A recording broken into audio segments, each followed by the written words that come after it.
திரு பிரியன், இங்க பாமகவுக்கு உட்கட்சி முரண் இருக்கு. இது உட்கட்சி விவகாரம், நாங்க பேசி தீர்த்துக்கிறோம் அப்படின்னு திரு அன்புமணி ராமதாஸ் சொல்றாரு.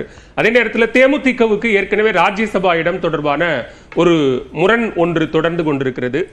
அதை தாண்டி அமமுக நாங்க கூட்டணியில தான் தொடர்றோம் அப்படிங்கறத தெளிவுபடுத்திட்டாரு. இதை யாரு சரி பண்ணி ஒரு கிளீன் லைனுக்கு கொண்டு வர வேண்டிய பொறுப்பு யார்கிட்ட இருக்கு?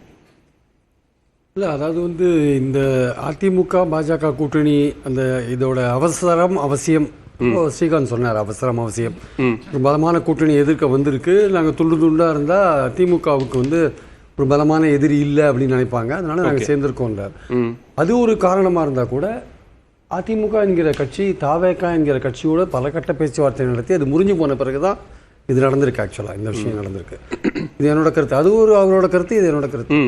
அந்த இடத்துல அவங்க போன உடனே அவங்க பாசவலையை போட்டு இழுத்துருக்காங்க ஆக்சுவலாக. ஸோ அதிமுகவும் பாஜகவும் கிட்டத்தட்ட அவங்க 19லேருந்தே இருக்காங்க, ஒன்றா தானே இருக்காங்க. 19, 21 இருக்காங்க.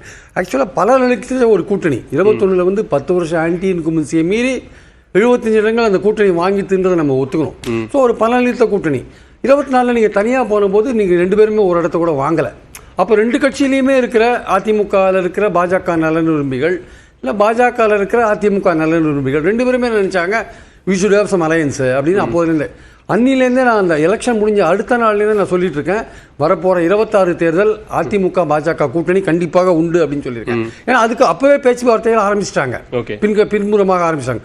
பலர் சேனலில் பேச வர பல அதிமுக ஆதரவாளர்கள்லாம் அப்படிலாம் ஒன்றுமே நடக்காது, பாஜகவோட அதிமுகவை சேர்த்து வச்சு திமுகவுக்கு மைனாரிட்டி ஓட்டை வாங்கி தரத்துக்காக இவர் பேசுகிறாரு அப்படின்ற மாதிரியே மேலே குற்றச்சாட்டுன்னு சொன்னாங்க. ஆனால் நேற்று இன்னைக்கு அதான் நடந்திருக்கு. ஏன்னா நடுவில் இடையில இருந்த விஷயங்கள் என்னன்னா, இவங்க தாவேக்காவுக்கு போக பார்த்துருக்காங்க. ஏன்னா அதிமுகவில் ஒரு ஸ்ட்ராங்கான ஒரு ஃபோர்ஸ் பாஜகவுக்கு போகக்கூடாதுன்னு இருக்கு. ஆக்சுவலாக அவங்க தாவேக்காவுக்கு ட்ரை பண்ணாங்க. தாவேக்கா கதவு மூடின உடனே அவங்க டிமாண்ட் ரொம்ப அதிகமாக இருந்ததுனால எடப்பாடியானால் அந்த ஆன்டி பிஜேபி இருக்கிற அந்த அதிமுக இருக்கிற ஆன்டி பிஜேபி ஆட்களை கன்வின்ஸ் பண்ணார். அவங்க மூடிட்டாங்க கதவை. அவங்க செல்வாக்கு என்னன்னே தெரியாது, அவங்க கேட்குற சீட்லாம் கொடுக்க முடியாது, அதிகாரத்தில் பங்களிப்பு நம்ம கொள்கையே கிடையாது. அதனால அங்கே போக வேண்டாம். நம்ம இப்போ பாஜகவோட பேச்சுவார்த்தையில் போனால் அவங்க 29 ஆட்சியில் இருக்காங்க. அது போறது நமக்கு கடந்த காலத்தில் பலன் அளிச்ச ஒரு விஷயமாவும் இருக்கு அப்படின்னு சொல்லி நீங்க சொல்ற கன்வின்ஸ் நிர்வாகிகள் மட்டத்தில் நடந்திருக்கலாம். தொண்டர்கள் மத்தியில் இன்னும் நடக்கல. That is sure. அது ஜெல்லாகிறதுக்கு கொஞ்ச நாள் ஆகும். ஏன்னா அது கொஞ்சம் வெற்றிகரமான கூட்டணி இவங்க போய் கன்வின்ஸ் பண்ணணும் கீழே. ஏன்னா பாஜகவுடைய சில தமிழ்நாட்டுக்கு விரோதமான சில செயல்பாடுகள் அது திமுகவும் எதிர்க்குது, அண்ணா திமுகவும் எதிர்க்குது. மும்மொழி கொள்கையை எடுக்கலாம், நீட்டு விஷயத்தை எடுத்துக்கலாம், வக் போர்டு பில்லு எடுத்துக்கலாம். ஆனால் கொள்கை வேறு கூட்டணி வேறுன்னு எடப்பாடி சொல்லிட்டதுனால அந்த கூட்டணின்றது ஜெயிக்கிற மூத்த தலைவர் பொன்னையன் போன்றவர்கள் சொல்றாரு திருந்தி வருவாங்க, அவங்க மும்மொழி கொள்கையை ஏற்றுக்கொள்ளக்கூடிய நிலைக்கு கொள்கை மாற்றம் ஏற்படுறதுக்கான வாய்ப்பு எல்லாம் இருக்கு அப்படிங்கிறாரு. இல்லை, பாஜகவை பொறுத்த மட்டும் இந்த மும்மொழி கொள்கையிலையோ இல்லை வக்போர்டு பில்லுலையோ இல்லை நீட் விஷயத்திலையோ எந்த விதமான மாற்றத்தையும் அவங்க கொண்டு வர மாட்டாங்க சார். அது டெஃபினட் 100%. அடுத்த வருஷம் கூட நம்ம இதை பற்றி பேசலாம். அதை கொண்டே வர மாட்டாங்க. அதனால அதில் எந்த சமரசமும் அவங்க வச்சுக்க மாட்டாங்க சார். அதெல்லாம் அவங்களுடைய உயிர் கொள்கை மாதிரி வச்சுக்கோங்களேன், வச்சிருக்காங்க. அது அதனால அதிமுக ரெண்டுமே அதை எதிர்க்கிறாங்க. பட் நம்ம பாயிண்ட் என்னன்னா, ஜெயிக்கிற ஒரு இது இருக்குல்ல, ஸ்கோப் இருக்குல்ல, அந்த ஸ்கோப் இருக்கும்போது இந்த கட்சி கொள்கை வேறு கூட்டணி வேறுன்னு சொல்கிற அதிமுக அதில் சேரதில் ஒன்றும் ஆச்சரியம் கிடையாது.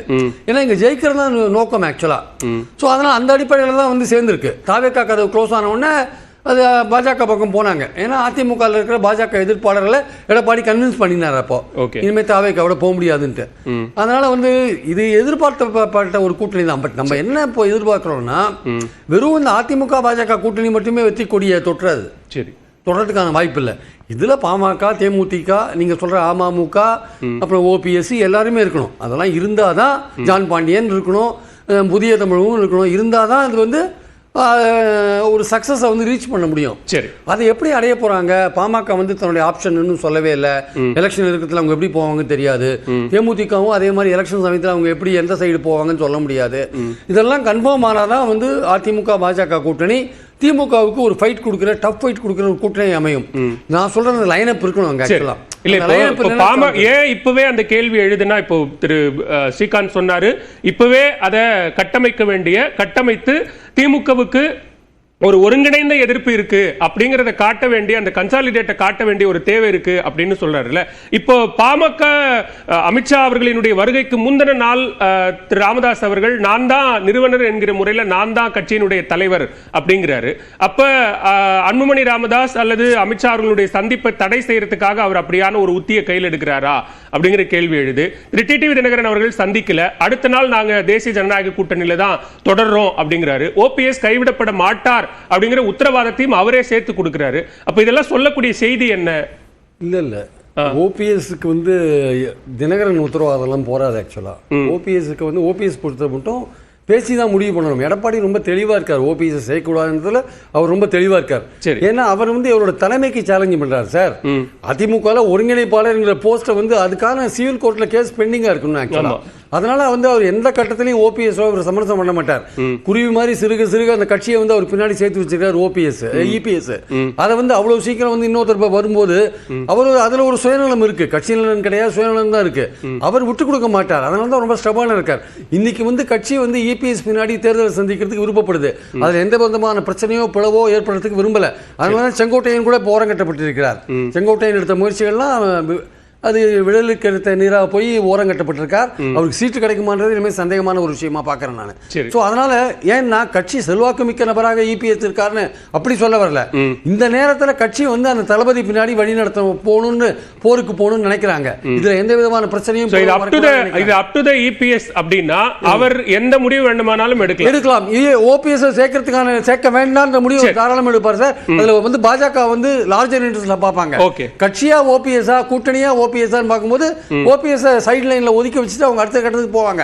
அண்ணாமலையா கட்சி கூட்டணியான்னு பார்க்கும்போது அண்ணாமலையை ஓரம் கட்டிட்டு கூட்டணிக்கு போலையா? அதேதான் கூட்டணி முக்கியம், கட்சியோட லாங் ரேஞ்ச் நலன் முக்கியம்.